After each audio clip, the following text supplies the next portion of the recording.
아휴, 집 팔고 시골 내려왔는데 생각보다 돈이 빨리 줄어드네. 65세 김영수 씨는 오늘도 아침밥을 먹고 나서 한숨부터 내쉰다. 서울 강서구 25평 아파트를 10억 가까이 받고 팔고 내려올 땐 이 돈으로 노후가 든든할 거라 믿었다. 하지만 막상 내려와 보니 예상과는 전혀 다른 현실이 기다리고 있었다. 사실 우리 모두 언젠가 한 번쯤은 이런 고민을 한다. 은퇴 후에 도대체 얼마가 있어야 마음 편히 살 수 있을까? 하고 말이다. 특히 서울처럼 집값이 높은 곳에서 살다가 아파트를 팔고 지방으로 가는 선택을 한 분들은 한동안 넉넉할 것 같다가도 예상치 못한 지출과 물가 차이, 그리고 예상보다 긴 수명 때문에 불안해지는 경우가 많다. 사례 1. 65세 김영수 최정희 부부의 현실. 김영수 씨 부부는 35년간 서울에서만 살았다. 두 사람 모두 공무원으로 일했고 자녀 둘을 모두 출가시키고 나니 이제 우리도 좀 편히 살자 싶었다. 아파트를 9억 8천에 팔고 강원도 양양에 작은 전원주택을 3억에 마련했다. 남은 6억 8천만 원은 생활비와 비상금으로 두고 노후를 시작했다. 하지만 문제는 여기서부터였다.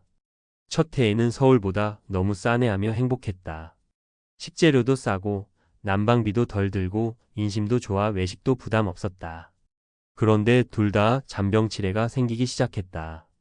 허리 통증으로 병원 다니고 치과 치료하고 또 고혈압 약도 새로 처방받으니 예상치 못했던 의료비 지출이 불어나기 시작했다.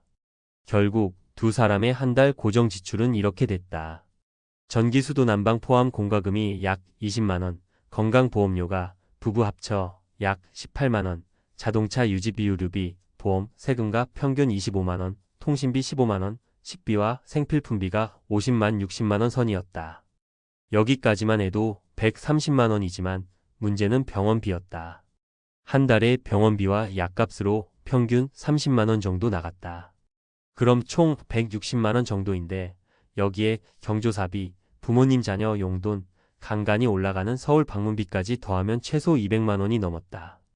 연금은 김영수 씨 국민연금 월 75만 원, 부인 최정희 씨 42만 원으로 총 117만 원 정도. 결국 매달 80만 원 정도는 저축을 꺼내 써야 했다.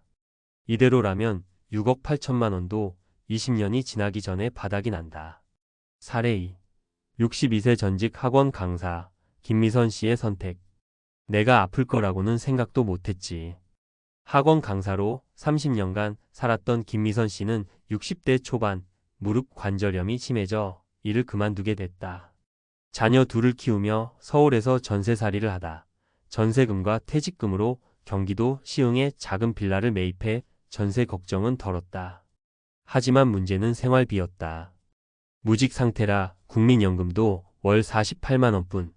한 달 기본 생활비로만 100만 원이 드는데 남편과 이혼 후 혼자 살다 보니 모아둔 돈을 꺼내 쓰는 속도가 빨랐다. 특히 치과 임플란트 치료비 500만 원이 너무 큰 부담이었다. 이 돈이면 5개월 생활비인데라며 하염없이 눈물을 삼켰다고 했다. 김미선 씨는 결국 기초연금을 신청했고 월 32만 원을 추가로 받게 되면서 숨통이 조금 트였다. 하지만 그녀는 말한다.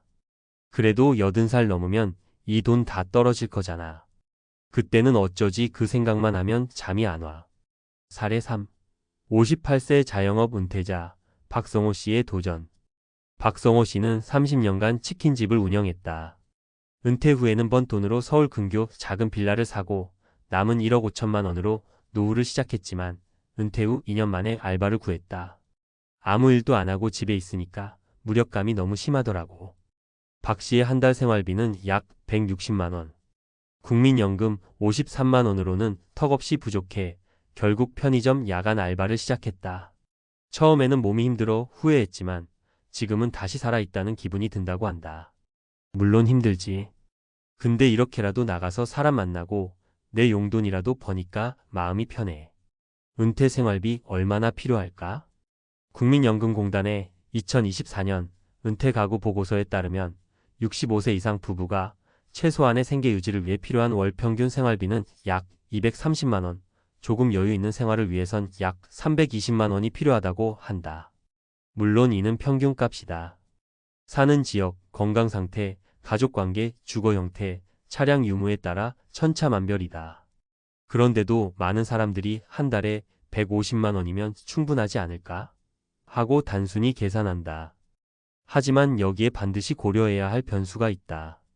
건강병원비, 약값, 치과치료, 보청기, 안과 등. 나이 들수록 예측 불가 지출이 잦다. 장수 리스크 100세 시대가 현실이 되면서 자산을 조금씩 나눠 쓰면 될 거라 생각해도 예상보다 훨씬 오래 살게 되면 자금 고갈 위험이 생긴다. 물가 상승, 지금 200만 원이면 살 수 있는 생활도 20년 뒤엔 300만 원 이상이 필요할 수 있다. 전문가의 인사이트. 퇴직연금 자산관리 전문가들은 한결같이 말한다. 은퇴 자금을 계산할 때는 1년에 최소 300만 원 이상의 의료비 지출을 반드시 포함시키고 예상 수명을 100세로 잡아야 한다. 그리고 또 하나 중요한 조언이 있다. 노후엔 돈을 버는 방법도 함께 설계해야 합니다. 즉, 일하지 않아도 되는 은퇴를 꿈꾸지만 실제로는 소일거리라도 하는 것이 경제적, 정신적 모두에 좋다는 것이다. 위에 박성호 씨처럼 일의 형태와 시간을 스스로 조절할 수 있는 세컨드 잡을 갖는다면 자산 고갈 속도를 늦출 수 있을 뿐 아니라 삶의 활력도 유지할 수 있다. 마지막으로 김영수 씨 부부는 결국 작은 결론을 내렸다. 6억 8천만 원을 그냥 생활비로 쓰면 20년을 못 버티겠더라고. 그래서 다시 소형 상가주택에 투자했어. 매달 월세 80만 원이라도 들어오면 숨통이 트이니까. 결국 은퇴 후 얼마면 충분할까? 라는 질문의 답은 단순히 액수로만 계산되지 않는다. 자신의 건강 상태, 가족 관계, 집과 차의 유무, 앞으로 하고 싶은 삶의 방식까지 모두 고려해 꾸준히 수입이 들어오는 구조를 만들어두는 것이 가장 현실적인 해답이다. 누구도 늙고 싶어 늙는 사람은 없다. 하지만 모두가 결국 늙는다. 그때 그래도 이 정도면 살만하다. 이렇게 말할 수 있는 은퇴를 준비하는 게 지금 우리가 할 수 있는 가장 큰 선물이 아닐까. 은퇴 후 생활비 계산, 이렇게 해보세요. 많은 분들이 은퇴 후 생활비를 계산할 때 이렇게 말씀하세요. 대충 한 달에 150만 원이면 되겠지 뭐. 어차피 집도 있고 자식들도 크고. 근데 이 대충이 가장 위험합니다. 왜냐면 은퇴 후에는 수입이 거의 없고 지출이 예상보다 늘어나기 때문이에요. 전문가 입장에서 보면 생활비를 계산할 때 반드시 5단계로 나눠서 생각해야 합니다. 1단계. 고정지출 파악하기. 먼저 고정지출을 알아야 해요. 매달 빠져나가는 돈이죠. 예를 들어 국민건강보험료 부부 합산 약 1,525만 원. 통신비 부부 스마트폰, 인터넷 약 15만 원. 관리비, 전기, 수도, 가스 등 공과금 평균 25만 원. 차량 유지비, 유류비, 보험, 세금 약 2,030만 원. 이렇게만 해도 한 달 최소 7,595만 원 정도가 나갑니다. 여기서 중요한 건 차가 있으면 보험료와 세금, 수리비 부담이 크고 없으면 교통비가 올라간다는 거예요. 두 가지를 비교해보고 결정하세요. 2단계. 변동지출 계산하기. 변동지출은 식비, 경조사비, 병원비 등 매달 다르게 나가는 돈이에요. 예를 들어 식비인 기준 외식 포함 최소 50만 원. 병원비, 약값, 건강상태에 따라 1,050만 원. 경조사비, 용돈, 소소한 쇼핑 최소 20만 원. 즉 변동지출만 8만 120만 원을 예상해야 합니다. 여기서 중요한 팁 하나. 병원비는 연 300만 원 이상 지출된다는 통계가 있으니 한 달 평균 25만 원은 잡아두세요. 당뇨, 고혈압, 관절염, 치과 치료는 은퇴 후 예고 없이 터지는 지출 1순위입니다. 3단계. 예상치 못한 지출 준비하기. 사람들이 간과하는 게 바로 이 부분이에요. 예를 들어 보일러 교체, 냉장고 교체, 수도 배관 공사, 자녀 결혼 출산 지원금, 손주 학자금 지원 등. 특히 대형 가전 교체 주기는 평균 10년입니다. 10년 안에 냉장고, 세탁기, TV, 보일러 등 한두 가지는 반드시 교체하게 되니 1년에 최소 100만 원 정도의 가전 비상금을 만들어 두세요. 4단계. 물가 상승률 반영하기. 많은 분들이 현재 물가로만 계산해요. 하지만 물가는 매년 오릅니다.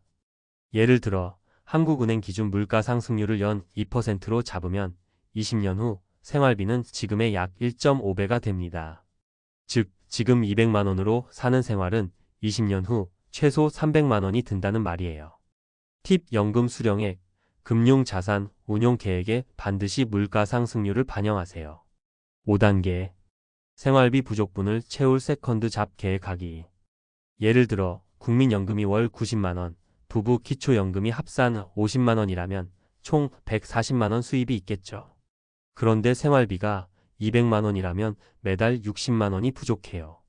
이때는 두 가지 선택지가 있습니다. 자산을 꺼내 쓴다.